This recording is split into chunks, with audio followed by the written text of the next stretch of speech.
പ്രിയമുള്ളവരെ, ഞാൻ ഹരീഷ് ആർ നമ്പൂതിരിപ്പാട്. അപ്രതീക്ഷിതമായി പെയ്യുന്ന മഴയും ഇടിയും മിന്നലും സൂക്ഷിക്കുക. ഒരു കഥ കേൾക്കൂ. വെള്ളിലം ചോലയിലെ കൂട്ടുകാർ. വെള്ളിലം ചോലയിലെ കുരങ്ങൻമലയിൽ ധാരാളം കുട്ടിക്കുരങ്ങുകൾ ഉണ്ടായിരുന്നു. അവർ കൂട്ടുകൂടി പാട്ടുപാടി രസിച്ചു നടക്കുകയായിരുന്നു. മാമരക്കൊമ്പത്തു ചാടിക്കേറാൻ, മാനോടും മേട്ടിലോടിക്കേറാൻ, കുഞ്ഞിളം ചോലയിൽ മുങ്ങി നീന്താൻ, കുഞ്ഞുങ്ങൾ ഞങ്ങൾക്കെന്തു രസം എന്നു പാടി അവർ കളിച്ച് രസിച്ചു. മഴക്കാലം തുടങ്ങിയപ്പോൾ ചോലയാകെ പച്ച നിറം പൂണ്ട് സുന്ദരമായി. ഒരു വൈകുന്നേരം കുട്ടിക്കുരങ്ങുകൾ ഒത്തുചേർന്ന് വലിയ പാറയ്ക്കരികിൽ കളിക്കുകയായിരുന്നു.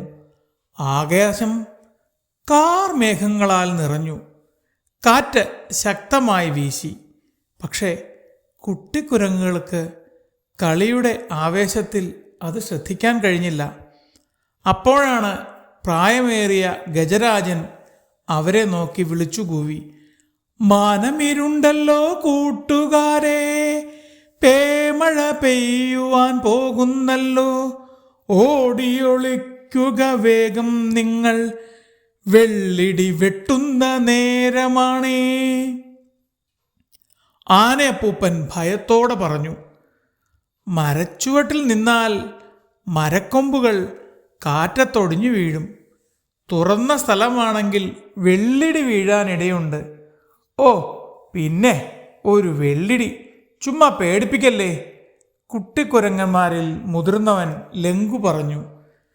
അതെ അതെ, ഇടിയും മഴയും ഞങ്ങളെത്ര കണ്ടതാ, ചിങ്കുവും പറഞ്ഞു. അപ്പൂപ്പൻ പേടിക്കണ്ട, ചെറിയ മഴയല്ലേ, മറ്റൊരു കുരങ്ങൻ പറഞ്ഞു.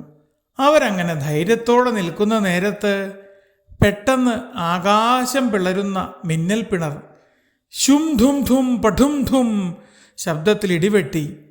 കുട്ടിക്കുരങ്ങുകൾ ഭയന്ന് വിറച്ചു. മിന്നലിൻ്റെ ആഘാതത്തിൽ അവർ ദൂരെ തെറിച്ചു വീണു. ചിലർക്ക് പരിക്കുപറ്റി, ചിലർക്ക് നിലവിളിക്കാൻ പോലും പറ്റാത്ത അവസ്ഥയായി. മഴയും കാറ്റും ശക്തമായി. അത് കണ്ട് ഗജരാജൻ ഉടൻ സഹായത്തിനായി ഓടി. ഡോക്ടർ മയിൽ മാധവനും നേഴ്സ് മുയൽ കുഞ്ഞിമോളും ചേർന്ന് പരിക്കേറ്റ കുഞ്ഞുങ്ങളെ കാട്ടിലെ ചികിത്സാ കേന്ദ്രത്തിലെത്തിച്ചു. കുട്ടിക്കുരങ്ങ് പേടിച്ചും വേദനിച്ചും കഴിഞ്ഞെങ്കിലും ഡോക്ടറുടെയും നേഴ്സിൻ്റെയും പരിചരണത്തിൽ അവർ രക്ഷപ്പെട്ടു. കുറച്ച് ദിവസങ്ങൾ കൊണ്ട് അവരെല്ലാം സുഖം പ്രാപിച്ചു. സുരക്ഷിതരായി മടങ്ങിയെത്തിയ കുഞ്ഞുങ്ങളോട് ഗജരാജൻ സ്നേഹത്തോടെ പറഞ്ഞു, പ്രകൃതിയെ സ്നേഹിക്കണം, പക്ഷേ പ്രകൃതിയുടെ മുന്നറിയിപ്പുകളും കേൾക്കണം. അതിനുശേഷം മഴമേഘം കാണുമ്പോൾ അവർ സുരക്ഷിതമായ സ്ഥലത്തേക്ക് പോകാൻ പഠിച്ചു. മറ്റ് മൃഗക്കുട്ടികൾക്കും അവർ പറഞ്ഞു കൊടുക്കാൻ തുടങ്ങി.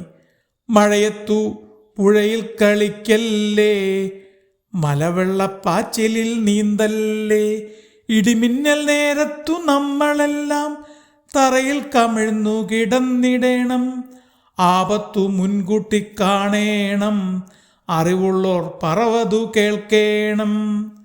അന്നു മുതൽ വെള്ളിലം ചോലയിലെ കുട്ടികൾ കളിചിരികൾക്കിടയിലും കൂടുതൽ ശ്രദ്ധാലുക്കളായി.